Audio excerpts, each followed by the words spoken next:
Welcome and hello. This is a video lesson in Python for Water Resources titled Math. What we're going to be talking about is some of the built-in math functions in Python, as well as some of the math module functions which we'll be using for water resources problems. On the screen here is my Visual Studio, so I'm going to just paste in some code blocks and then test them, and we'll talk about it as we go. The first code block is right here. What we're doing is adding the flow from two different rivers. So this is quite simply addition. We're adding two different river flow for a total flow. Below that, we are subtracting the release from a reservoir from the inflow to get the change in storage. So this is quite simply is addition and subtraction. I'm going to save it and then run that down here in the terminal window.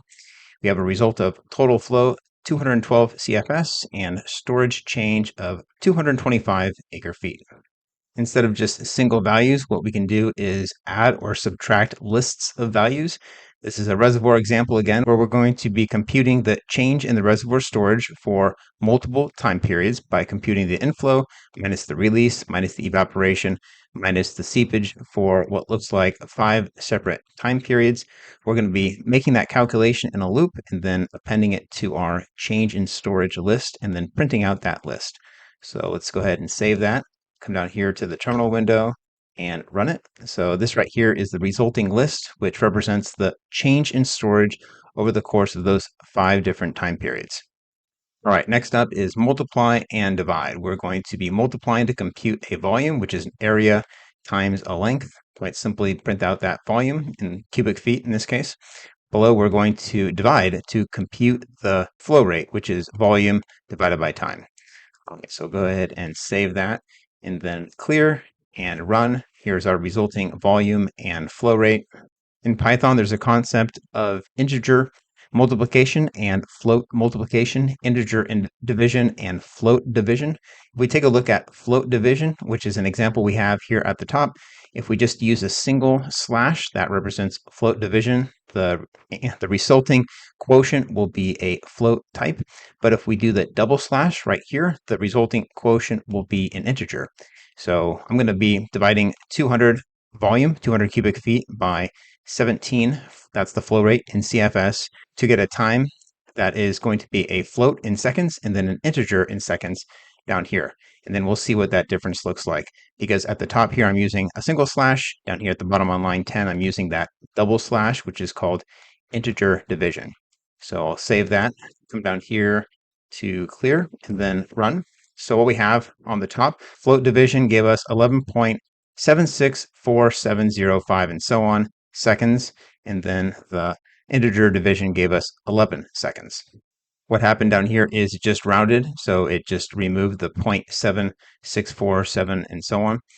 What we can also talk about is the modulus operator at this point, so I'm going to delete the float division equation, leave the integer division equation, and then right here what I'm introducing is the concept of modulus, where instead of 200 divided by 17, we're going to get a remainder, that is the modulus, volume modulus flow. This percent symbol is the modulus operator, and we can compute the time in seconds, which is just going to be the remainder or the fraction of that 11 seconds that was missing from the previous calculation.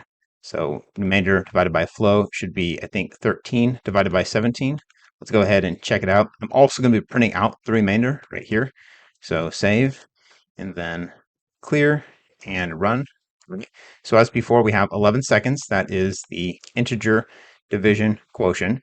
And then our remainder is 13, right? So 13 divided by 17 is that 0.764705 number we were missing between the integer division value and the float division value. Next up is exponents. So we use exponents all over the place in water resources. This example here is computing flow using Manning's equation. So we have the hydraulic radius raised to the 2/3 power and the slope raised to the 1/2 power, or square root. The exponent is not caret, but rather 2 asterisks, which are demonstrated twice in this equation for the flow. So I'm going to save that. I'm going here, clear and run. We have a calculated flow rate of 733.88 CFS.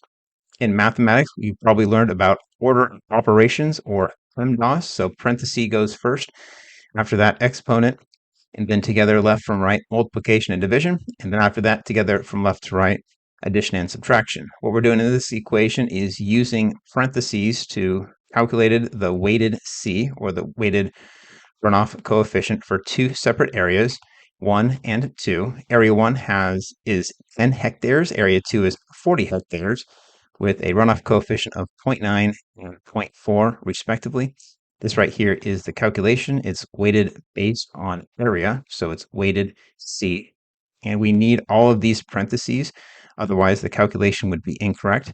If I removed these last parentheses here in the denominator, then it would add A2 at the very end and only divide by A1. So I'm going to have to add those back in. As for the numerator, we don't need parentheses inside the current parentheses. Like, I don't need parentheses around C1 times A1 and second set of parentheses around C2 times A2, simply because this multiply operator takes precedence over the plus operator. But I do need parentheses around the whole thing. Otherwise, A2 would be divided by this denominator right here. Okay. So I'm printing out the weighted C at the very end. You can just kind of take a look at these numbers and surmise what the solution is going to be, but let's clear that. And the solution is 0.5 is our weighted C value. A few more built-in functions are as follows. I'm going to demonstrate the min function, max, sum length, and round. What we have is a list of flows right here. I'm going to calculate and print the maximum value, the minimum value, the average, which is the total minus the length, or the count. So let's go ahead and run that. Come down here, clear the previous results. Run the script. We have max is 500, min is 90. The average is 178.71 for 2857. If I wanted to round that to the nearest two decimal places, I can just use the round function. That's another function right there. I guess I said I was going to do that. So let's go ahead and demonstrate that as well. Clear the previous results and run. Now, instead of 178.7142857, it's 178.71. So you can use the round function like we did right here, or you can use the formatted string, which I've done a number of times already. Now it's time to introduce the math module. The math module includes a number of different math-related functions that we haven't talked about yet. So include this import math at the top of your Python script. And then what that does is it gives us more functions to work with. So in this first example, we're calculating the square root is used to compute the theoretical velocity. That is the square root of 2 times g times h. You just put this math.sqrt, that's the name of the function. Of course, in this situation, you could just raise that value to the 1/2 power, but there's other examples in the math module that we'll be looking at as well. So that's how to calculate velocity there. Down here, we're going to compute the channel slope using trigonometry. Here we're using two separate math functions. If we have an angle of 0.75 degrees, which may be some of your input data from field survey, and then we want to convert that angle in degrees to radians using this first function, and then using an outer function, math.tan, that's going to get us the channel slope. So let's see what slope that gives us. Clear and run. What we have is a velocity of 12.68 feet per second and a channel slope of about 1.309%, or as a decimal, 0.01309. All right, next up is an example of computing the chemical concentration using first order decay. Again, we're going to import math. I guess I could just leave that there. And we're calculating the concentration C based on an initial concentration, decay rate, and the total time. This math.exp is e raised to the negative at. Once we plug in those values, we'll solve for the concentration in what looks like milligrams per liter. And then the example below that is similar in nature. We're going to be solving for the time t, same equation, but just rearranging things. Instead of math.exp, we're going to be calling math.log. So that will give us the time it takes the concentration of this chemical to decay from 50 units to 10 units, most likely in milligrams per liter. I'm going to save that, come down here to the terminal and run. Here's our results. Here's a concentration of 17.5 milligrams per liter and a duration of 4.6 days based on the numbers that we used right up here. Another example I'm going to put up on the screen is right here, using pi to compute the volume of a cylindrical tank. So importing math, and then pi is right here, math.pi. Here is the volume. We'll check that out in the results in a moment. And then down here, we have another constant that's included in the math module, that is e. So math dot e and then raised to the negative kt. Yes, this is just like using math.exp, except now we have to actually include the two asterisks to represent the exponent. But we have a similar example right here. I'm going to save that and then come down to the terminal window and run it. So here are the results. We have a volume and a final concentration. Next up is absolute value and rounding. This first example is actually not part of the math module. We don't include that till down here. What I am doing is using the absolute value function, which is built into Python itself. I don't have to include the math function. I probably should have mentioned this one earlier. Say, for instance, we have observed flow and simulated flow, which is model output. If we want to calculate the error, we can just subtract one from the other, observed minus simulated. But if we want the absolute value of the error, we can use this ABS function. We can print that out right there. And then what I'm doing down here is importing the math module and then rounding up and rounding down. So the ceil and floor functions are used to round the value inside the parentheses to the nearest integer or down to the nearest integer, even if the value is negative, which it is in this case. So let's go ahead and run this. So save and then clear and then run. So what we have is an error of negative 28.69. The absolute value of that is 28.69. Rounding negative 28.69 up is going to give us negative 28, and down is going to give us negative 29.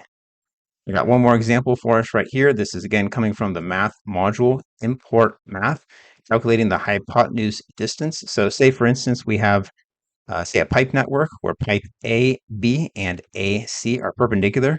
We know the length is 300 and 120. So this math.hypot function just calculates the hypotenuse as if there was a right angle between segment ABC. So pipe BC would be this length right here. And then next up and lastly is our calculation of pH using log base 10. So we've already seen log base E. Here's math.log base 10. If we had a specific concentration of moles per liter, we can calculate the pH right there, more of a water quality example. So let's clear that and clear it again and run it. Our pipe length is 323 feet. I'm rounding to the nearest integer though, and then the pH is 6.0. There's a few other lesser common functions in the math module, such as arctangent functions, combinatorics, number theory, and special functions like the gamma function and the error function. I did not include examples of that in this lesson, but what we did talk about was the built-in math functions in Python, as well as the functions that were included in the math module.